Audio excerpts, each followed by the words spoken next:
नमस्कार, आप देख रहे हैं wisdom India news. Honeymoon murder case की चर्चा पूरे देश में हो रही है।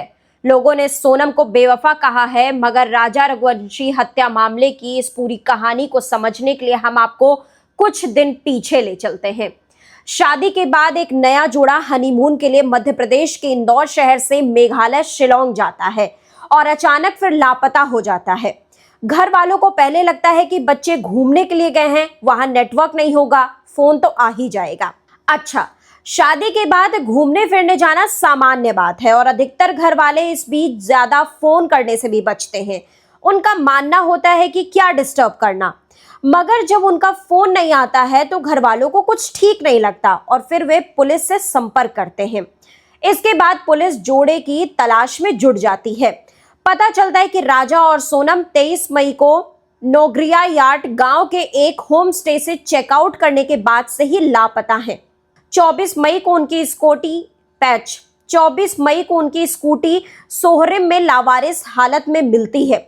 इस बीच 2 जून को एक झरने के पास गहरी खाई में राजा का शव बरामद होता है, जिससे पुष्टि होती है कि राजा की हत्या हुई है और सोनम में रहस्यमयी तरीके से गायब हो जाती है। इसके बाद उनके कई सीसीटीवी फुटेज सामने आते हैं, मगर कैसे क्या हुआ कुछ समझ नहीं आता। इस बीच राजा की मां सामने आती है और बताती है कि आखिरी बार बहू से फोन पर उनकी क्या बातचीत हुई थी। सोनम ने आखिरी बार अपनी सासू मां को फोन पर बताया था कि वे इस समय दोनों घने जंगल में हैं, ऊंची चढ़ाई है और उसने व्रत किया हुआ है। उसका कहना है कि घूमने के चक्कर में मैं मेरा व्रत थोड़ी छोड़ दूंगी। फोन पर वे अपनी लाडली बहू की तबीयत और खाने पीने की चिंता करती हैं, क्योंकि सोनम का कहना था कि वहां का खाना अच्छा नहीं है, ना ही वहां के लोग हिंदी समझते हैं। राजा की मां का कहना है कि मेरा बेटा मुझसे सब शेयर करता था, वह घूमने नहीं जाना चाहता था, मगर सोनम ने खुद ही टिकट बुक कर ली थी। मैंने सोचा कि मना किया तो बहू का दिल टूट जाएगा। राजा की मां का यह भी कहना है कि शादी से पहले वे चाहती थी कि राजा और सोनम बाहर मिले, एक दूसरे को जाने, मगर सोनम के घर वाले इस बात के लिए राजी नहीं थे। राजा की मां का यह भी कहना है कि वह तो मुझसे मम्मी मम्मी करके गले मिलती थी, अगर वह दोषी है तो उसे सजा मिलनी चाहिए।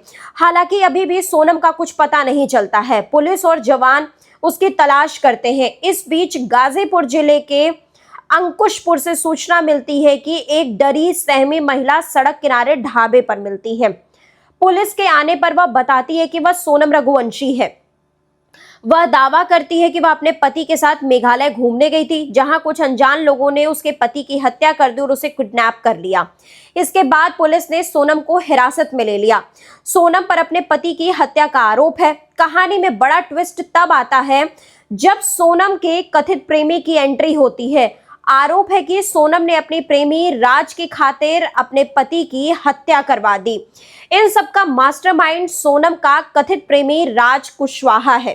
पुलिस ने इस साजिश में शामिल कथित कॉन्ट्रैक्ट किलर्स को भी गिरफ्तार कर लिया है। आरोपी ने पुलिस की पूछताछ में कई बड़े खुलासे किए हैं।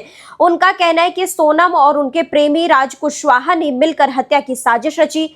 दोनों के बीच पहले से अफेयर था। टेक्निकल सर्विलांस और सोनम की कॉल डिटेल्स खंगालने पर सामने आया कि वो लगातार राज कुशवाहा के संपर्क में थी। आरोपियों ने पूछताछ में यह भी खुलासा किया है कि राज इस साजिश को अंजाम देने के लिए खुद कभी शिलोंग नहीं गया, वह फोन के जरिए पूरे प्लान को अंजाम दे रहा था। वह सोनम और कॉन्ट्रैक्ट किलर्स को गाइड कर रहा था। उसके कहने पर शिलोंग में पहले से मौजूद कॉन्ट्रैक्ट किलर्स ने सोनम से मुलाकात की थी। इसके बाद सभी चेरापूंजी पहुंचे। वहां सोनम राजा रघुवंशी को एक सुनसान रास्ते पर ले गई। वहां पहले से मौजूद 3 कॉन्ट्रैक्ट किलर्स ने मिलकर उसके पति की हत्या कर दी। मामले में एसपी विवेक सिंह ने कहा है कि सब कुछ प्लान के मुताबिक था। हालांकि सोनम के पिता का दावा है कि उनकी बेटी ऐसा नहीं कर सकती। उन्होंने मेघालय पुलिस पर ही आरोप लगाए हैं। लोगों के मन में ऐसे कई सवाल हैं जिनका जवाब मिलना अभी बाकी है। फिलहाल मामले में आगे की जांच की जा रही है। देखना है कि आगे क्या जानकारी सामने आती है। तो देश दुनिया की बाकी खबरों के लिए आप लगातार जुड़े रहिए विजडम इंडिया न्यूज चैनल के साथ। चैनल को लाइक करें, सब्सक्राइब करें, शेयर करें, कमेंट करें।